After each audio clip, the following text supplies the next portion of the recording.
नमस्कार दोस्तों, स्वागत है आप सभी का YouTube चैनल लॉ इजी में। और आज हम सभी लोग कवर करेंगे चेक डिसऑनर के केसेस यानी चेक बाउंसेस के रूल्स की बात करेंगे। ऐसी कौन सी सावधानियां हैं जिसे आपको चेक के समय बरतनी चाहिए। चेक का कानून है नेगोशिएबल इंस्ट्रूमेंट एक्ट, और यह चेक जारी करते समय चेक लेने वाला और चेक देने वाला उन दोनों को कुछ सावधानियां बरतनी चाहिए। और इस कानूनी जागरूकता के लिए आज का ये वीडियो लेक्चर है। आई होप आप इसे पसंद करेंगे और ये आपके काम आएगा।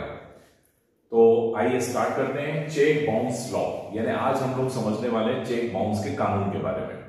हम सभी को पता है आजकल आर्थिक लेन देन बढ़ते जा रहे हैं। आर्थिक लेन देन जब बढ़ते हैं तो हम अपने पेमेंट का भुगतान कैश भी करते हैं और अनेक लोग पेमेंट का भुगतान चेक के माध्यम से भी करते हैं। चेक हम सभी को पता है बैंक द्वारा जारी किया जाने वाला एक रेक्टेंगुलर बुक होती है, पेपर बुक होती है। रेक्टेंगुलर मतलब आयताकार एक हमको बैंक द्वारा जारी किया जाता है, जिसमें हमारे खाते में यानी जो हमारे बैंक अकाउंट में जो पैसा है वो हम जैसे चेक जारी करेंगे उसका भुगतान बैंक द्वारा कर दिया जाता है।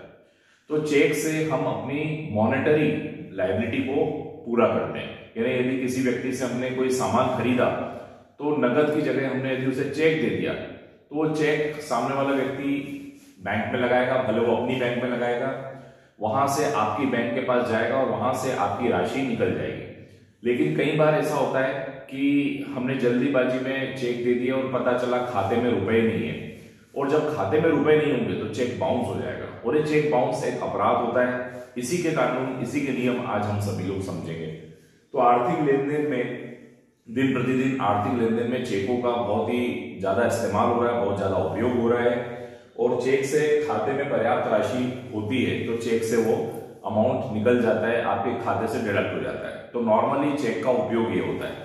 लेकिन आज हम समझने वाले हैं चेक बाउंस क्या होता है। चेक बाउंस को अनादरण भी कहते हैं। अनादरण मतलब डिसऑनर, यानी अपना जो चेक है वो वहां बैंक द्वारा राशि देने से रिफ्यूज कर दिया गया।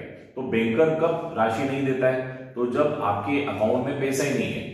उदाहरण के लिए मान लीजिए आपने 1 लाख रुपए का चेक दिया और आपके खाते में 50,000 रुपए, तो इस स्थिति में बैंकर द्वारा राशि दिए जाने से इनकार कर दिया जाता है। जब बैंकर रिफ्यूज कर देता है तो इसको चेक का अनादरण कहते हैं, और इसी को चेक बाउंस कहा जाता है। यानी चेक बाउंस हो गया, यानी चेक का अनादरण हो गया, डिसऑनर हो गया, तो इसको डिसऑनर ऑफ चेक कहा जाता है। और ये एक अपराध की श्रेणी में आता है। It comes under the category of offence. अपराध क्यों है? क्योंकि इसके लिए हमारे देश में कानून है जिसका नाम है नेगोशिएबल इंस्ट्रूमेंट एक्ट। 1881 का कानून है, इसे पराक्रम में लिखित अधिनियम भी कहते हैं। और इस कानून की धारा 138 में इसे अपराध माना गया है। नेगोशिएबल इंस्ट्रूमेंट एक्ट 1881 की धारा 138 में इसमें 2 वर्ष का कारावास, और जो राशि उल्लेखित है, जैसे चेक पे 40,000 उल्लेखित है तो 80,000 रुपए तक यानी दोगुनी राशि तक का अर्थदंड भी हो सकता है, फाइन भी हो सकता है। और इसके कुछ कानून को समझ लें। सबसे पहले तो चेक 3 महीने तक वैलिड होता है, इसको ध्यान रखें। पहले चेक की अवधि 6 महीने वैलिडिटी थी, अब यह 3 महीने की हो गई है। मान लीजिए 1 जनवरी को चेक लिखा गया है तो 1 जनवरी से 3 महीने तक वो चेक वैलिड होगा। उसको इनकैश करवाना हो तो 3 महीने के अंदर ही करा लेना चाहिए। 3 महीने बाद उस चेक की वैलिडिटी खत्म हो चुकी, वो इंस्ट्रूमेंट अस्थायी रूप से अब समाप्त हो चुका है। कारण चेक बाउंस क्यों होते हैं? एक तो राशि नहीं होना सबसे ज्यादा कारण होता है, इनसफिशिएंट फंड यानी राशि का न होना चेक बाउंस का सबसे बड़ा कारण है। हस्ताक्षर मिसमैच होते हैं, यानी सिग्नेचर जो होते हैं वो मिसमैच होते हैं, मतलब हस्ताक्षर के मिलान नहीं होते। यानी बैंक में आपने जो हस्ताक्षर किए वो जो चेक पे साइन किए वो दोनों मैच नहीं हो रहे हैं। राशि समान नहीं है, कई बार अंकों में कुछ और लिखा हुआ है, शब्दों में और कुछ लिखा हुआ है। मान लीजिए अंकों में आपने 10,000 लिख दिया है और शब्दों में उसे 1 लाख कर दिया है, तो यहाँ पर जो वेरिएशन हो जाता है इन वर्ड्स, इन नंबर्स, वो भी चेक बाउंस हो जाता है। अकाउंट क्लोज, कई बार अकाउंट ही क्लोज है। अकाउंट क्लोज मतलब खाता ही बंद है और उस खाते का जो बंद खाता है उसका चेक जारी कर दिया गया है। तो ये सब कारण होते हैं चेक बाउंस के।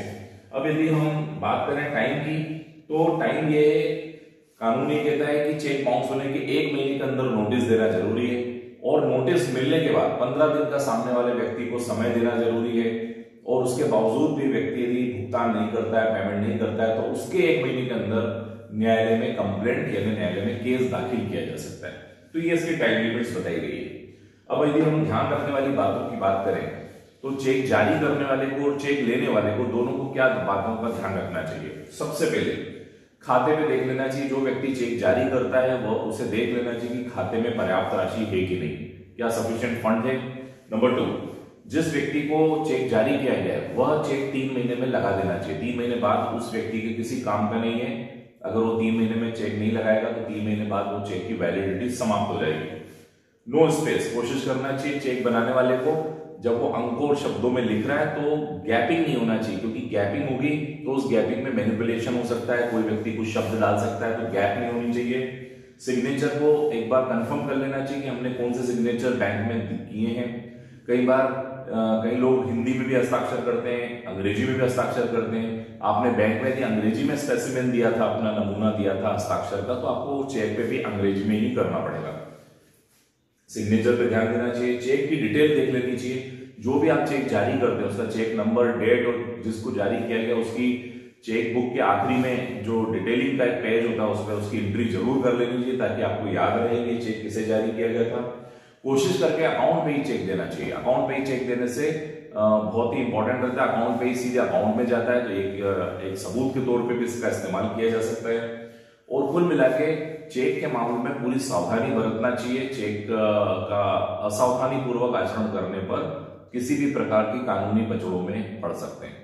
तो ये है मित्रों चेक के बारे में, एक शॉर्ट चेक बाउंसेस के बारे में जो लॉज हैं और क्या सावधानी बरतना चाहिए।